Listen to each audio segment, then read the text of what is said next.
128 to 112. It's really the Austin Reeves and Rui Hachimura game. Hachimura's 29, the most since he became an LA Laker. And by the way, LeBron had 21, Anthony Davis 22, not too shabby in their own right. It was Jaren Jackson Jr. leading the way for the Grizzlies, who hung around for most of the game until LA took over late. Jackson had 31 in a losing effort. And for more on LA's win in Memphis in Game 1, we bring in CBS Sports NBA insider Bill Reiter. Bill, for the first time in his career, LeBron James was an underdog going into a round 1 series. The Lakers not expected at all to win this game on the road after playing in the play-in tournament. What impressed you most about the way LA won this game? Russ, I think you hit on it. The balance that the Lakers got and the fact that Hachimura and Reeves confused themselves for LeBron James and Anthony Davis. I know LBJ and AD had really good games, but it's the two other guys, right? The afterthoughts who really were critical in the Lakers getting this win.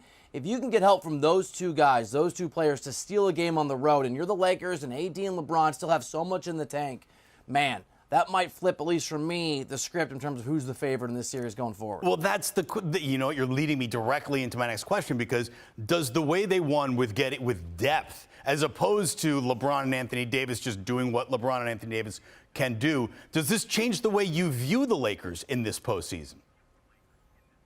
Yeah, I think it reinforces how I view the Lakers. And look, I wrote these guys off at the trade deadline, and I couldn't have been more wrong. And I wrote this column a few days ago over at CBSSports.com.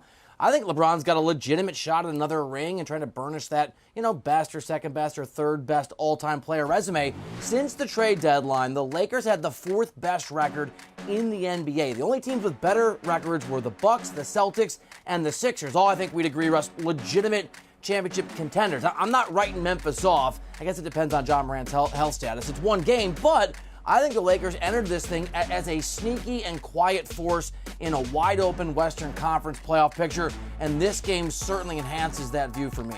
All right, look, on the other side, obviously Memphis can't feel very good about dropping Game 1 at home, but more importantly, just looking at John Morant's hand was painful as a viewer. How much of a factor do you think that injury will be going forward in this series?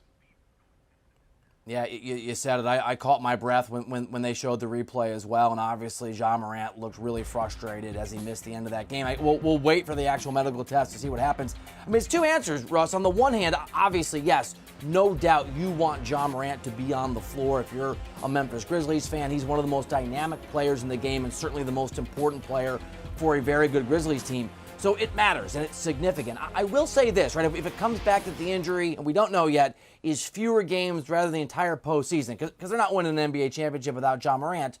But last year, when he was injured, this Memphis team went 20-5 without him. And what they told us when they would talk about that situation a year ago was, we need him for the long haul, but we're good enough to sort of get through what we have to get through without him. This is a top Memphis team. So if John Morant's in a situation where he can come back, but he misses time, and again, we don't know, if any team in the NBA can recover from missing their star player, it's Memphis. It doesn't mean they can, but they've done it in the past, and I suppose that's somewhat encouraging if you're a part of that Grizzlies organization. All right, awesome to see Austin Reeves and Rui Hachimura and sort of the supporting cast, if you will, of the Lakers. But if you're a Lakers fan, how much do you actually want to rely on, for lack of a better term, the secondary players on your team instead of seeing LeBron and AD take over?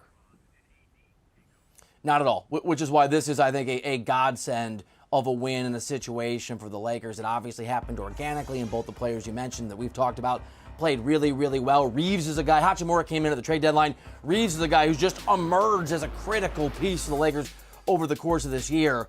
What you usually need in a game like this is to win a game you don't expect in a series like this, Russ. You got to win a game you don't expect. Maybe you get help from one guy that you didn't see coming, or a secondary or even third-level superstar. So the fact you got it from the Hachimura-Reeves combo, and they scored 50 or 50-plus points together, I think if you're the Lakers, now you feel great because you expect LeBron to go win you potentially a game or two in a series. If Anthony Davis can stay healthy and the way he looked and played at times this game, he can win you a game or two in this series. Again, you feel like you're in the driver's seat thanks to two unexpected players stepping up for the purple and gold. Bill, I know you said that it really reinforced what you thought about the Lakers, but does a performance like this from the whole team open some eyes across the league? Maybe some other organizations who are in the playoffs who really had kind of poo-pooed the Lakers or hadn't put them at the front of brain. Does this sort of change that dynamic a little bit? Yeah, it sure does. And a bunch of idiots out there, including me, wrote these guys off in February. So I apologize if I was one of the reasons that you weren't paying attention wherever you are thinking, why are the Lakers this good? Because I certainly didn't see it coming too. But I think it does. In fact, I got some text messages from some friends, Russ. Not it's a huge scientific sample size, but a chorus of, oh my gosh, are the Lakers good at basketball again this year? Because people I don't think have been paying attention in the same way outside of Los Angeles. Again, fourth best record since the trade deadline. Obviously, LeBron and Anthony Davis being healthy is really critical, but Hachimura, Reeves, D'Angelo Russell, they've got pieces now, guys that emerged and guys they traded for at the trade deadline, both who have been really instrumental over the last 6-7 weeks of this Lakers team, quietly under the radar, but maybe noticed now being a really different team than when they had Russell Westbrook before that trade deadline. All right. You don't want to jump to conclusions after game one of a best-of-7 game series. Game two, though, in Memphis on Wednesday night. How huge of a deal is it for the Grizzlies to level this series at 1 game apiece? Yeah, it's critical. I've covered enough of these games to know that anything can happen. I remember I was at the 2016 finals when I guaranteed my wife I'd be home for some kid's birthday because the Warriors were up 3-1. I was wrong. I learned the hard way. You never know in hoops what's going to happen until it's over. But if you're the Grizzlies, especially with the uncertainty of Ja Morant, and not just that, I think it's LeBron James, right? The guy's a four-time champion. Anthony Davis has a ring. You just don't want to dig a 2-0 hole against that team going back to L.A., especially after some of the players on your team made the mistake of saying, bring on the Lakers, we want them. This is a prideful Lakers squad. It's hard enough when LeBron's out there trying to chase the last gasps of his remarkable career, and he's still excellent, but he's obviously much closer to the end than the beginning. You go down 2-0, history tells us against LeBron James, and this team in particular, good luck. All right, well, the Lakers win game one by 16 in Memphis, 128-112. That's our lead CBS Sports NBA insider, Bill Reiter. Bill, thank you so much. And here's a look what's coming up in this best-of-7 game series. Game two, not till Wednesday night. A little bit of an older Lakers team now gets 2 days off to rest. Ja Morant has 2 days to figure out what's going on with that hand. 7:30 p.m. Eastern, tip-off set for game two. That's on Wednesday night, and then the series will shift to L.A. for games 3 and 4. Do you want a sports network that delivers everything that matters about the game? The highlights, the picks, the instant analysis, no yelling, no fake debates, no politics. Hit the subscribe button and never miss a moment.